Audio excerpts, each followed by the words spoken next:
It is Rahim who is ইনডলেন্ট। রহিমই অলস। ইনডলেন্ট বলতে পারি অথবা স্লথফুল বলতে পারি। সে দায়ী, সেই দায়ী। রহিম অলস, রহিমই অলস। এই যে বাক্যগুলো লিখেছি, এক পাশে লিখেছি সে দায়ী, আরেক পাশে লিখেছি সেই দায়ী। তাহলে এই পারস্পরিক বাক্যগুলো আমরা ইংরেজিতে কিভাবে মেক করব, কিভাবে ট্রান্সলেট করব, আজকের এই ভিডিওতেই সেটাই দেখাবো। যেমন এখানে লিখেছি সে দায়ী আর এখানে লিখেছি সেই দায়ী। তাহলে এই পাশে এই সেন্টেন্সের মধ্যে, বাক্যটার মধ্যে পার্থক্য হচ্ছে শুধু রস্যই। এই রস্যইটা এখানে সমস্যাটা সৃষ্টি করেছে।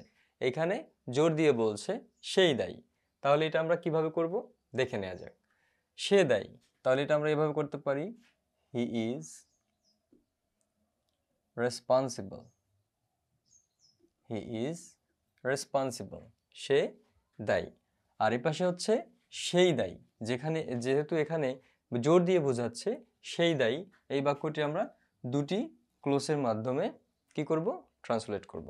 কিভাবে সেটা, এখানে আমরা ইট দিয়ে শুরু করব। ইট, সেই দায়ী। ইট ইজ হি, এটাই সে, এটাই সেই। অর্থাৎ it is he who is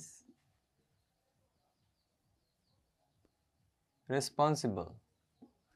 it is he who is responsible, এটাই সে যে দায়ী। আমরা এভাবে বলতে পারি সেই দায়ী। It is he who is responsible, সেই দায়ী।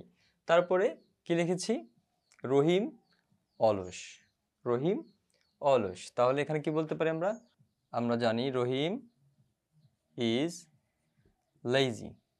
রহিম ইজ লেজি। লেজি শব্দটা যেহেতু কমন একটি শব্দ, আমরা অন্যভাবে বলতে পারি, ইনডলেন্ট বলতে পারি, ইনডলেন্ট বলতে পারি অথবা স্লথফুল বলতে পারি। তাহলে কি বলবো, রহিম ইজ লেজি অথবা ইনডলেন্ট অথবা স্লথফুল। রহিম ইজ লেজি অথবা ইনডলেন্ট। আর এই পাশে হচ্ছে রহিমই অলস। রহিমই অলস, তাহলে আমরা কি বলবো, it is Rahim who is indolent. Who is lazy অথবা indolent. It is Rahim who is ইনডলেন্ট। রহিমই অলস। তারপরে সে ভীতু ছিল। সে ভীতু ছিল, এখানে কিন্তু খেয়াল করলে দেখবো এটা কিন্তু পাস্টে বলছে, অতীতের কথা বলছে।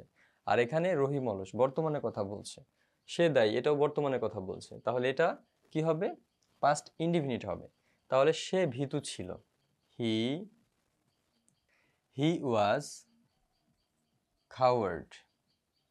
সে ভীতু ছিল, অথবা টিমিড বলতে পারি আমরা, অথবা হি ওয়াজ টিমিড অথবা হি ওয়াজ কাওয়ার্ড।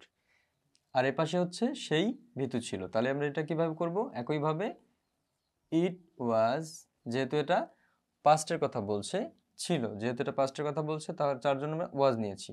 ইট ওয়াজ হি হু ওয়াজ টিমিড। টিমিড অথবা কাওয়ার্ড, এইভাবে আমরা বলতে পারি। তারপরে লিখেছি তাহারা সাহসী ছিল। তাহারা সাহসী ছিল, এটাও কিন্তু পাস্টের কথা বলছে। তাহলে আমরা কিভাবে করব, they were brave. They were brave. Brave যেহেতু একটি কমন শব্দ, আমরা এভাবে বলতে পারি, দে ওয়ার বোল্ড। বোল্ড মানে সাহসী। দে ওয়ার ব্রেভ অথবা বোল্ড। আর এই পাশে হচ্ছে তাহারাই সাহসী ছিল। তাহলে এটা আমরা কিভাবে করব, it were they. It were they who were brave অথবা বোল্ড। তাহলে কি হলো, তাহারা সাহসী ছিল, দে ওয়ার ব্রেভ। আর তাহারাই সাহসী ছিল, it were they who were brave. এভাবে আমরা বলতে পারি। তারপর হচ্ছে নোবেল শিল্পী ছিল। কি ছিল, নোবেল শিল্পী ছিল।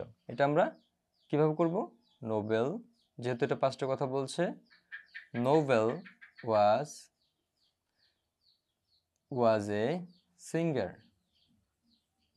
নোবেল শিল্পী ছিল, নোবেল একজন শিল্পী ছিল, আর নোবেলই একজন শিল্পী ছিল বা নোবেলই শিল্পী ছিল। তাহলে কিভাবে বলবো? It was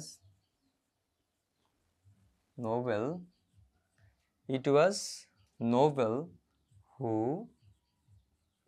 was a singer.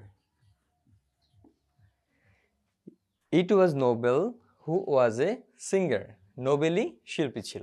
তাহলে এইভাবে এই বাক্যগুলো আমরা এই নিয়মে করতে পারি, জোর দেওয়া অর্থে ইট ইজ দিয়ে শুরু করে।